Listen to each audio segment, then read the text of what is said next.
Hello everyone and welcome back to another video. Now it's been a while since I've done anything music related, so I thought I might get back and do that because I know there's some people on here who like watching my music stuff, so I thought why not, get back on that horse and talk about some music for a change. Because you all know me, I like to change it up every once in a while. So I basically make videos about what I feel like talking about, whatever I feel, I do it, that's what I do. That's just my attitude towards making videos. I can't help it, that's just me.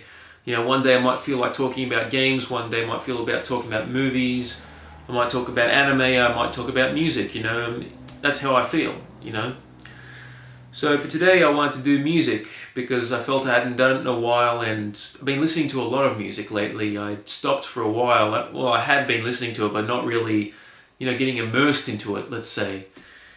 And I thought, why not? It'll be a fun change for a while. Now, for those of you who don't know what kind of music I like, well, if you're expecting pop music, you're not really going to get it. I'm sorry, it's just not my kind of thing. There are some select pop artists out there I like, but they're not really current pop artists because I feel that pop music today hasn't really increased in quality, if you ask me personally. I don't want to go into a huge rant or tirade about that because, geez, I could go on forever and I don't want to do that. So I just want to talk about probably my favorite genre of music, which is 70s, 80s and early 90s hard rock and heavy metal. That's my favorite genre. Now I do like some of the newer bands coming out. I feel that rock music today has gotten better, It's just a shame it's not being recognized in the public eye as well as it should be. Now, obviously there are people listening to it, otherwise it wouldn't continue to exist. But I think it's hit its peak. I mean, for me, 2007 up until now, it's been great for the rock music genre and the heavy metal genre because there's all these bands, coming out, mostly from Europe, that are going back to the roots, to that 70s, 80s, and even 60s kind of style. They're trying to bring that back, but with a modern twist, and they do it very successful. They bring a modern twist to it and modern production, and that's what I want to see, and modern lyric style. I mean, well, I don't think lyrics can really date, personally, because it's just a style. To me, it's a style. It's not about how age-old it is, Unless you write a song about what's going on in the time, then that's a different story. That's when it becomes dated. While the song might still be good to listen to, you'll notice the lyrics are of the time because they talk about events of what was going on at that time. For example, there's a song by a band called Tesla called Modern Day Cowboy, and that touches on topics from the Cowboys up until Al Capone and, the Cold War. So but you could probably take it as a historical song, so it still holds up, I guess. But the way it's presented in that song kind of makes it seem like it's talking about that year and time when they made that album. But whatever, I mean, those are my favorite genres, hard rock and heavy metal, from the 70s, 80s and early 90s, and even today. I just got to dig them up. But I also really love melodic rock. That's my favorite subgenre. Melodic rock, it's sometimes called AOR, it's called arena rock or pomp rock. I'm just going to call it melodic rock. And basically what I'm going to do is do a recommendation list of my favorite melodic rock albums, or my favorite underrated melodic rock albums, I should say, because these are albums that I highly recommend to anyone who's a fan of melodic rock or melodic hard rock, AOR, whatever you want to call it. And some of these may border on heavy metal or hard rock, but to me they have just enough melody to qualify, for me personally, in the melodic rock AOR genre. So let's kick it off, folks, and here we go. Okay, let's start off with the first album that I have here, which is Richard Marx's Repeat Offender. I highly recommend this album for anyone who's a fan of melodic rock because out of all Richard Marx's albums, whenever I go to look for his albums, you only seem to find compilation albums. Everyone doesn't seem to buy the actual albums anymore. So it's really sad because this, to me, is a classic album. Some people say it's a guilty pleasure. I don't think it's a guilty pleasure at all. This has some well-written songs. It's well produced, well performed. Everything on this album is excellent. And you know, the ballad on here, Right Here Waiting, is considered the ultimate 80s ballad, and I can't blame people for saying that. It is a great song. But my favourite song on here is Too Late to Say Goodbye. That is my favourite song off this album. I don't know why, it just has this perfect, you know, when you're driving, it's an ultimate road song. That's what I could call it. And I really like it. This whole album has that kind of road trip feel, you know. And I really like it. It's fantastic. I highly recommend Repeat Offender. And next up we have John Parr. That's right, the guy who gave us Man in Motion from St. Elmo's Fire. And aside from his terrible mullet, this guy possesses a great voice. Not as good as Richard Marx's voice, but it's definitely worthy. And this album has some great songs on it. There's probably only 1 or 2 songs I don't like on this album, but aside from that, this is a pretty kick-ass album. Now this is the later release because it includes St. Elmo's Fire, which is the hit song that he was known for and he got the Grammy for. And the earlier releases, I believe, didn't have that song, but once he'd done that song a short while after this album, they said, well, there's potential here, repackage it with this album and you'll sell a crap load of albums, and that's what happened. And Parr had his shining moment for a little bit there, 1985 or 86 I think it was. So, highly recommend this album. It's really good. Next up we have Lynn Turner's Rescue You, probably my favourite melodic rock album from the 80s because it's Lynn Turner, that's all I can say. This guy, to me, combines the best of both worlds. He combines the best of Steve Perry from Journey and the best of Lou Gramm from Foreigner and gives it a tougher edge, a more masculine edge if you will. But ironically enough, he looks more effeminate than both Lou Gramm and Steve Perry, but he has the more masculine voice, interestingly enough, and he has a tougher edge to his music, I think, and I really like that. But he also has his softer side as well. Just listen to Endlessly and Young Hearts on this album. This whole album is great. Even the filler is good, you know, songs like On the Run and Get Tough, you know, they're very enjoyable songs, even though they are filler. So I highly recommend this album. Every song on this album is worth listening to. I would like there to be a re-release of this album because I know they put it out on CD through Wounded Bird Records, but it wasn't remastered. I would like to hear a remastered version of this because this is one of those albums that could use a remaster. I mean, this is fine. I like the analog on this, but it needs the bass, and I think that's what it could be done for the re-release. Rock Candy Records should get their claws on the rights for this album and re-release it and remaster it. I think it would sound even better because there's so much going on in this album. The production is immense, and Joe's voice probably is at its peak on this album, without a doubt. So I highly recommend this album.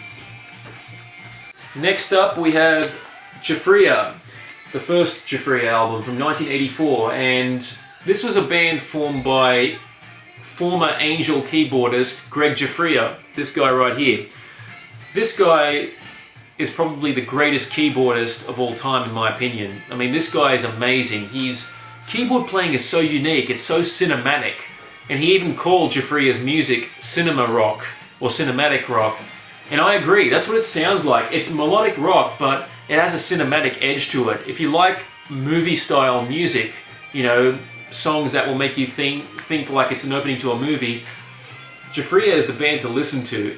Anything that includes this guy behind the keyboard will instantly be great if you like that style of music.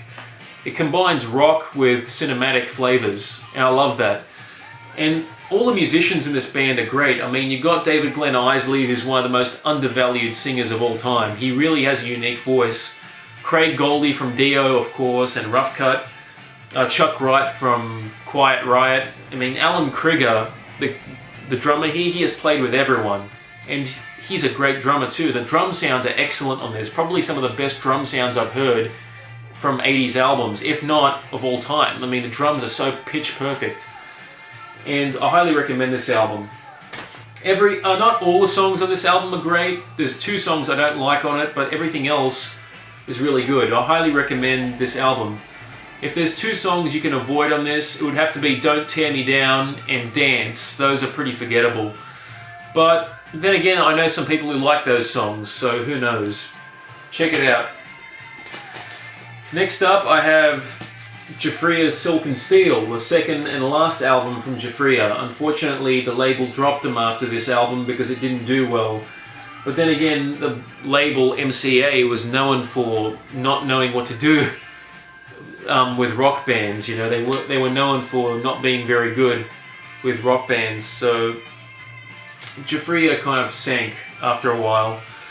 I mean, their first album did pretty well, but this one didn't, and they also had a change in musicians. But I wasn't too upset that they changed the musicians, because the musicians on this album are great also. I mean, only 3 of the original members returned and 2 of them were replaced.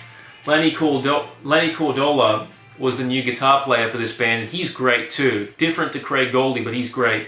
And David Sykes on bass guitar, he doesn't leave much of an impression, but he does his job. But overall, this is a great album too. It's a little more softer. It's a little more softer than the first album, but it still has some really good tracks on there, I mean, without a doubt. And they kind of split the album into 2 sides. One side Silk and the other side Steel, if you get the vinyl. And that means basically the softer stuff on one side and the harder stuff on the other side. My favourite song on here will have to be the opening track, No Escape. It's just simply amazing. Radio is another great song. Heartache, Tell Like It Is.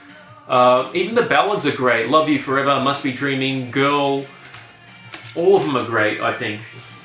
Well, there are a few songs on here that I don't like, but this is a great album too. And after Jafria folded, yes, we have another Jafria album, but it's not called Jafria. It's House of Lords. After Jafria folded, Greg Jafria, the keyboardist, but that's him right there, if you can see him again, he basically went out to look for another label to produce the 3rd Jafria album, and he was having no luck until Gene Simmons came along. That's right, Gene Simmons himself, the guy from Kiss. He picked up the band and said, change the name from Jafria to House of Lords, get a new singer. And there you got House of Lords. And House of Lords was probably the most successful band Greg Jafria was involved in. This guy had a hard road of success. I mean, Greg Jafria had live performance success, but never any charting success. I mean, his first Jafria album did well on the charts, but he kind of had, you know, it kept on going up and down in his success rate. And House of Lords is probably the most successful thing he done. The first 2 House of Lords albums he was involved with were big hits. They went platinum. But the 3rd one, which is my favorite House of Lords album, which is Demons Down, which I don't have, but I recommend that one too, Demons Down. That was a great album, but when it came out, it was too late. Grunge had taken over, so melodic rock was gone. But I highly recommend House of Lords 1 and House of Lords 3, Demons Down, because House of Lords 2, Sahara, for me, kind of went too heavy, and there was less Greg Jafria involved, and I love Greg Jafria's playing, sorry, it's not a bad album. Sahara is a great album, but it's much harder than this album and the 3rd album, so it wasn't really a good House of Lords album as it was just a good hard rock album, you know. But I highly recommend this one. It's got great songs, my favourites being Pleasure Palace, I Want to Be Loved, Edge of Your Life, and Under Blue Skies. And Jealous Heart's a great song too, but all the songs on this are great. But those ones in particular are my favourites. Next up we have a very film noir kind of album. This is Icon's Night of the Crime. This was their 2nd album. The band released 3 albums, and for me, this is the best album they've done. It's well produced, and each song is great. I mean, there's not one weak spot on this album. Every song is fantastic. Some say the last song, Rock My Radio, was kind of lame, but I thought it was alright. I didn't think it was... It's not the strongest song on the album, but it wasn't terrible. I thought it was decent. But this was a band that should have gone on to bigger and better things. Unfortunately, label issues, inner turmoil prevented that from happening. And maybe their style of music, their style of writing wasn't exactly commercial friendly. It wasn't, you know, that kind of thing. It was kind of hard to see where these guys fit in, you know. So I guess that maybe had something to do with it as well. But also the singer, Stephen Clifford, left the band right after this album was completed, and they didn't know how to promote it with another singer. So it was they say it was one, from what I heard, if you got the CD of this album from Rock Candy Records, the producer said it was one of the cruelest projects that he had ever worked on, because he knew this could have been a huge hit if their singer hadn't left, you know, just after finishing it, because they were left high and dry with with nothing to promote it with. So the album came out, it tanked, but it became a cult favourite after a long time. And I highly recommend this album. Icon's Night of the Crime really delivers what the cover promises. It really captures that feel of, you know, film noir, police detectives and all that stuff, you know. It really captures that essence. Next up we have DeMont, Body Language. This is definitely one of Australia's most underrated bands. This was pretty much Australia's answer to Bon Jovi. And they were really good. I mean, DeMont, for some reason, never made it big. I don't know why. And, you know, it was produced by, I think it was produced by who I'm thinking of. Let me just check. It was produced by Peter Dawkins, David Hemming, but also had assistance from Harry Vanda and George Young. That's right, the AC/DC folks. And let me tell you, great album, but very hard to track down. If you can find a copy of this, good luck. I was extremely lucky to find this for $4. I'm not kidding, $4. This goes on eBay for a lot of money. It doesn't exactly have, it's not exactly in the best of condition, but it plays well enough. Next up I have Rainbows, Straight Between the Eyes. This is definitely my favourite Lynn Turner Rainbow album. I mean, it is, I don't think it's a soft album. It's actually the heaviest of the Lynn Turner albums, and I think the most successful one, but it still has that melody to it that's synonymous with Lynn Turner. I mean, all the songs on this album are great, except for maybe one or two of them, but the album is so consistent, you tend not to notice, you know, the filler tracks because it's so great. But the greatest songs on here have to be Death Alley Driver, Stone Cold, Tearing Out My Heart, Power, Mistreated, and Eyes of Fire. Those are the best songs on here, but the other songs on here are great too. Rock Fever is a great song too, even though it's simplistic as hell. Tight Squeeze is a guilty pleasure. Bring On the Night, Dream Chaser is a cool song. So this is a highly recommended album. Richie Blackmore's playing is amazing. It really is. And Joe's voice on this album is excellent. And it has a gritty sound to it. It almost sounds like a Long Lost Deep Purple album. I know it's Richie Blackmore, but it really does sound like the Long Lost Deep Purple album. Okay, let's move on to some other albums here. Next one I have is Journey's Raised on Radio. My favourite Journey album of all time. This one goes overlooked. I don't know why so many people don't go back to this album. Steve Perry took a lot of creative control over this, but I love it. I really think every song on this album is consistent. It flows nicely. People complained about the overabundance of ballads and the drumming being very robotic. I'll agree about the drumming, but the ballads on this album are excellent.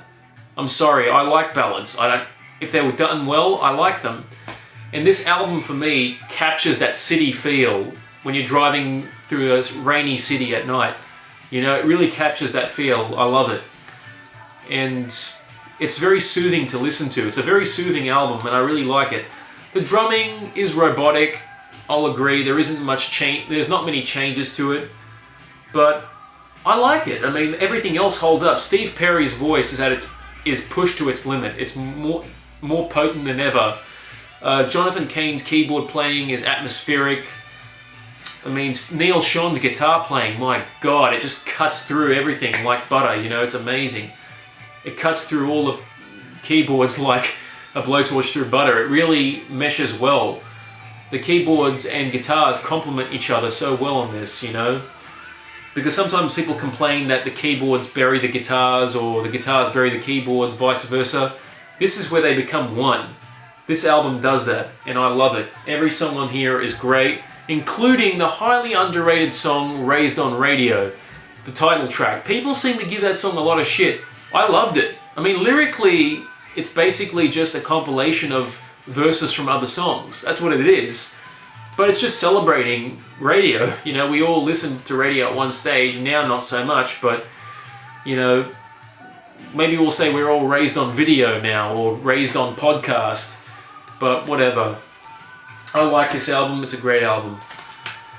Next up we have Voodoo X, which was done by the guitar player from the punk band The Plasmatics, which is Jean Beauvoir. If you can see him there, actually there's a picture of him in here.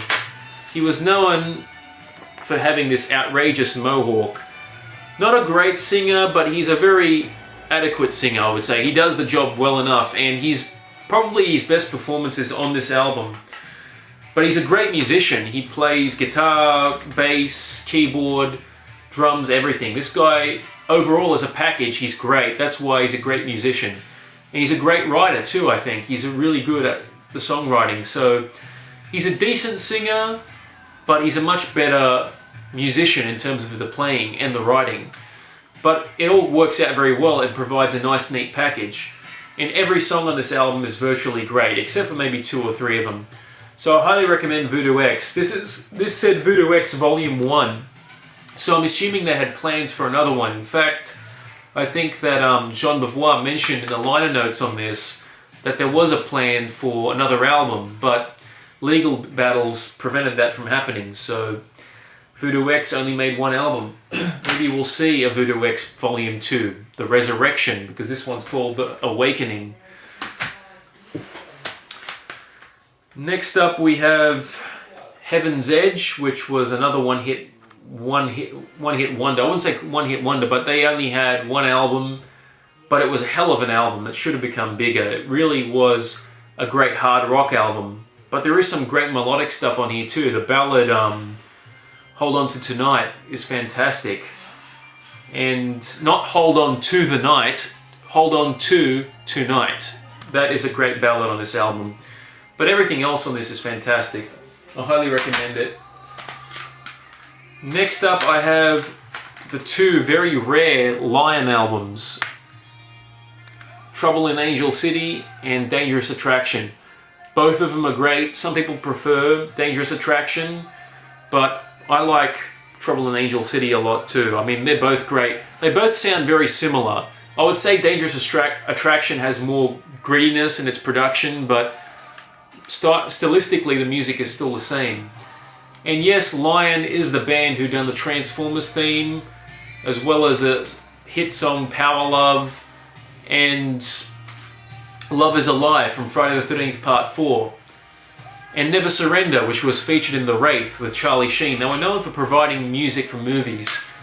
So for Transformers, The Wraith and Friday the 13th Part 4, that's what Lion is best known for. But they were a great band, and the guitar player Doug Aldrich is now playing in Whitesnake and has done great work. He's a really good guitar player. And I knew it all along when listening to these songs, because his guitar playing is immense. And there is some very subtle keyboard used in this band's style, because they tend it to be filling in the background, but the way they use it is really unique. So I like it. If you can track those albums down, I highly recommend it. Next up we have Streets, Crimes in Mind. Now unfortunately this isn't the Rock Candy release. I want to get the Rock Candy release because it's remastered with new liner notes. This is the Wounded Birds release from 2002. Now Crimes in Mind was another album that I think was having trouble to find its place in the radio stations because it was a very dark album. Crimes in Mind was made by Steve Walsh. Now, for those of you who know Steve Walsh, he was in the band Kansas. He was a singer and keyboardist. And let me tell you, they made 2 albums. Streets made 2 albums. This is the second one, and for me, this is the best album they've done. There's 7 songs on here worth listening to. The other 3 are filler. They're not great, but for those 7 songs alone, it's worth it. Don't Look Back, The Nightmare Begins, Broken Glass, Crimes in Mind, I Can't Wait, Gun Runner, and Rat Race are all great songs. I highly recommend this album. And it's produced by Beau Hill, who done the Rat albums, so the production is really good. Although the guitar sound I'm kind of have mixed feelings about. On some songs it sounds great, some songs it doesn't sound as good, but let me tell you, it's a great album overall. Great writing too, the songwriting is excellent. And it also has a film noir kind of quality to it as well, just like the Icon Night of the Crime album.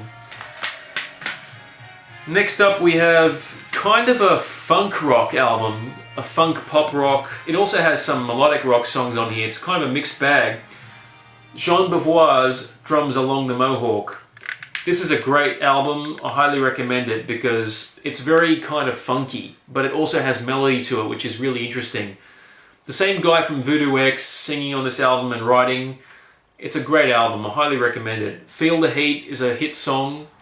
It was a big hit in Australia. It was a big hit in the US to some extent. It did pretty well. It didn't do gangbusters, but it did well enough. I think this album sold around 2 million albums, if I'm not correct. Feel the Heat was featured in the Sylvester Stallone movie Cobra. But you also have Never Went Down, Missing the Young Days, same song, plays on and on, is a great song. This Is Our House is a very heartfelt song. And Nina, one of my favourite ballads from the 80s. And it just has this really, really eerie atmosphere, this album, but also a really cool atmosphere, so I highly recommend it. Next up we have Autograph's Loud and Clear. Now, Autograph had a hit song with Turn Up the Radio, and they were doing pretty well, but the second album was a piece of crap. It just really wasn't that great. And, you know, Loud and Clear was a return to form, but by that point it was too late. The damage had already been done. And it's a shame because, great band. Autograph were great. I mean, the first album they done was excellent. The second album wasn't that great. It had maybe 4 songs worth listening to, but the rest of it was pretty bad. And that's the studio's fault, or the recording company's fault, because from what I read, they pushed Autograph to release another album, Strike While the Iron's Hot. And they had been burned out from touring, so they kind of put it together in a hurry. And it wasn't as good as what they had hoped. But this was a much better album. They took more time to do it, and, you know, it definitely shows. The production is incredible, all around great songs. And next up we have Quiet Riot 3. I've already done a review of this album, you can go check it out. I highly recommend it. This is a very underrated album. Very different from the first 2 Quiet Riot albums, but all the same, a great album. And probably some of their strongest writing compared to the other albums. Next up we have UFO's Misdemeanor. Seen as a very, very low point in the band's career, I think it was better than Making Contact. This was a very good album, very underrated. Better than Making Contact, better than No Place to Run.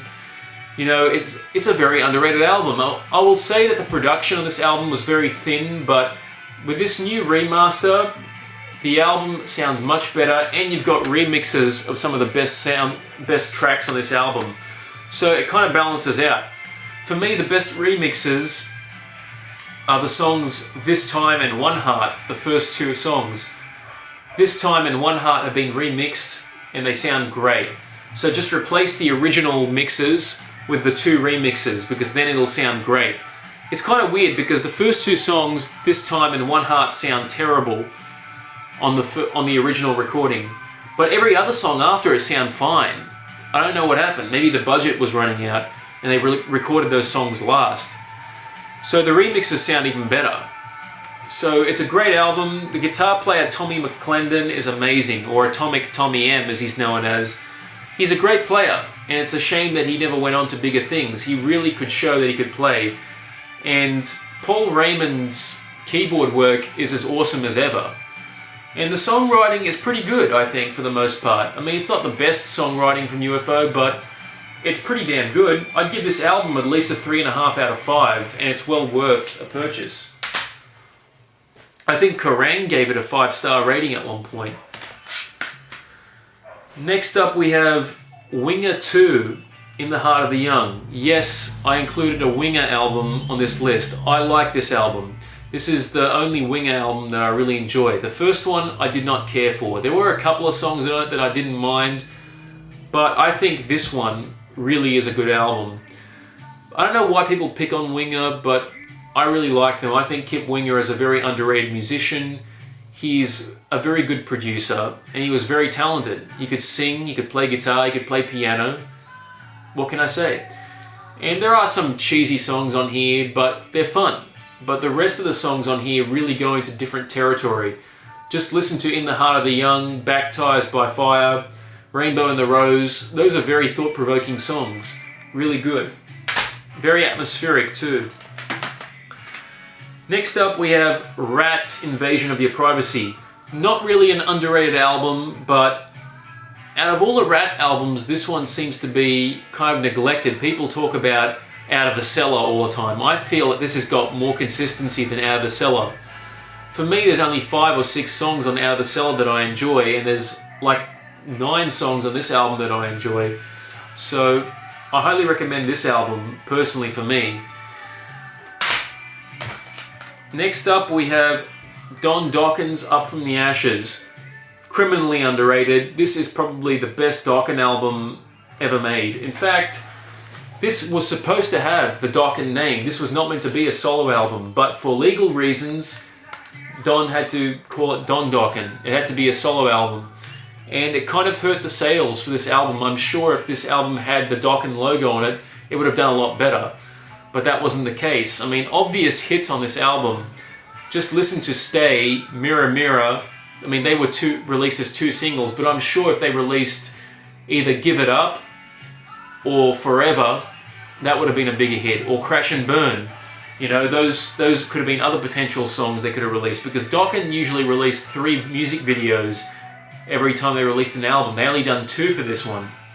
The album did reasonably well, but not as well as they had hoped. And it's a real shame, because I think this was their strongest album to date. It came out in 1990, and it was... hair metal was still kind of... You know, Dokken was kind of thrown into that mix of hair metal. They weren't really hair metal. To me, hair metal is like Poison, you know? And Dokken are not Poison. That's for sure. They got much better musicians, much better songwriting. And they don't sing about party rock. That's what glam metal to me is, or hair metal. But Up From the Ashes is a great solo album. Highly recommend it. Next up we have Dokken's Under Lock and Key. Again, not an underrated album, but out of all the Dokken albums, people lately seem to talk about Tooth and Nail and Back for the Attack, and they totally forget about Under Lock and Key. Now, I don't know why. I really love Under Lock and Key. It's probably the most melodic of the original Dokken albums. That's probably why I like it, but it really is a killer album. Pound for pound, every song is great. I mean, and maybe 1 or 2 songs aren't that great, like Slipping Away and Don't Lie to Me may be cheesy, but out of those 10 songs, only 2 of them are weak. The rest of the album is excellent. And even the weak spots on the album just flow. At least they flow with the album. They don't stand out like dog's balls. So I highly recommend those 2 albums from Dokken. Next up we have a couple of Alice Cooper albums. Constrictor is the first one, and Hey Stupid is the next one after. Now Constrictor was Alice's comeback in the 80s, in 86, because he had some hard times before that. But this was a great comeback, and it had a new guitar player, Kane Roberts, who looked like Rambo. You know, his guitar was a gun. It was like a machine gun. But overall, there were some great songs on here, like Teenage Frankenstein, Life and Death of the Party, Simple Disobedience, The World Needs Guts, Trick Bag, Man Behind the Mask, The Great American Success Story, Crawlin'. The only songs I didn't like were Thrill My Gorilla and Give It Up. But, you know, those are enjoyable in their own cheesy ways, you know. But everything else on this album is great. I really do like it. And I think Kane Roberts was one of those few guitar players who could make his image look great and play music well. You know, he could play guitar very well. He not only looked great on stage, but he could play, you know. So I highly recommend Constrictor for Alice Cooper fans who haven't heard it. Hey Stupid, for me, is probably the most underrated, though, of all of Alice's albums. I mean, the album did okay, but it was supposed to be, you know, a follow-up to Trash. Now, Trash, for me, I think is very overrated. I do like the album, but I don't love it. This, to me, is the superior album because it combines the best elements of Trash with the best elements of Constrictor and Raise Your Fist and Yell, which is another great album, but that was more of a metal album to me than melodic rock or melodic hard rock. But this is pure melodic hard rock, and every song on here is great except for maybe Wind Up Toy or Die For You. But I really do enjoy this album. It's fantastic. Best song on here would have to be Might As Well Be On Mars. A very underrated song. It should have been a huge hit. Next up we have Whitesnake's Slip of the Tongue. Now this was a successful album also, but it seems to get knocked back, and I really don't see why. I mean, the title track, Slip of the Tongue, isn't the best, but everything after that's fine. Cheap and Nasty is sleazy, but it's enjoyable. Fool for Your Loving is great. Now You're Gone. Wings of the Storm. The Deeper the Love. Sailing Ships. Those are great songs. All those songs I mentioned are great. Granted, it's not as good as the '87 album. It's still very worthy of owning. I think it's a very good album, so check this out. It also had Steve Vai on guitar. Now, some say Steve Vai didn't mix well with the Whitesnake sound, but I think he did okay. Okay, now that's all the classic AOR albums. Let's get to some more modern ones, because I do get modern melodic rock and melodic hard rock albums. And all of them are from Frontiers Records. For those of you who don't know who Frontiers Records are, check them out. Type in Frontiers Records. They provide some great albums from both new and old artists. Both new and old. So you got the old artists like Whitesnake, Lynn Turner releasing stuff from Frontiers, but you also got new bands like Wet and Work of Art and Place Vendetta. So I'm going to start off with a band called Sunstorm. Now Sunstorm to me could be a huge band. Like, they could be big. They could be a huge band like Coldplay and have that level of success if only promoters were willing to actually listen to this. Promoters should go, big studios should have a look at Frontiers and see what they're doing, because Frontiers, they've got their own following, but then again, it's probably best that they remain a cult following, because then you have the promoters deciding to, and then you have, big studios deciding to compromise their style. But sometimes it can be a good thing or a bad thing, and I just don't want them to waste the talent of these bands, because Sunstorm is a great band that's put together by Lynn Turner and many other musicians from the Frontiers label.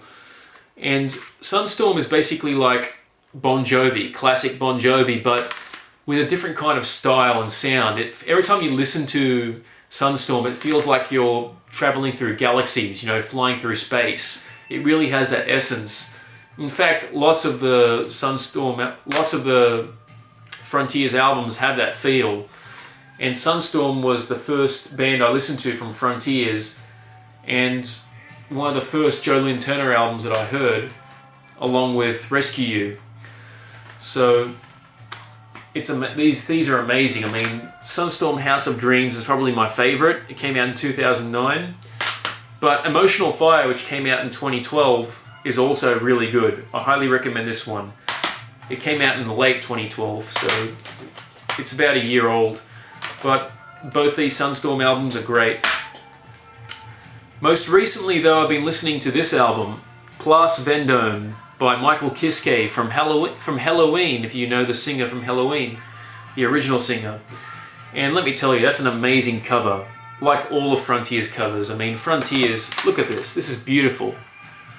The sun over a sleeping beauty, and the magician woman with marbles and fiery mountains. But this one's incredible too. Look at that phoenix rising from a storm. Thunder in the Distance. This is the third album from Place Vendetta, and probably the best one they've done. I have to hear the other two though, because I've only heard snippets of the other two, and I can't find those albums anywhere in my local music store. I only managed to find this one, and it's a killer album. Every song on here is great. From Talk to Me to the title track, Thunder in the Distance, every song is great. There are a couple that sound better than others, but I think it's the best thing Michael Kiske's done in a long time. Next up we have Wet, which is a combination of members from other bands. And let me tell you, I mean, Jeff Scott Soto, who was Yngwie Malmsteen's original singer, does a great job on this album. He's the lead singer on this band, but you also get another singer on here.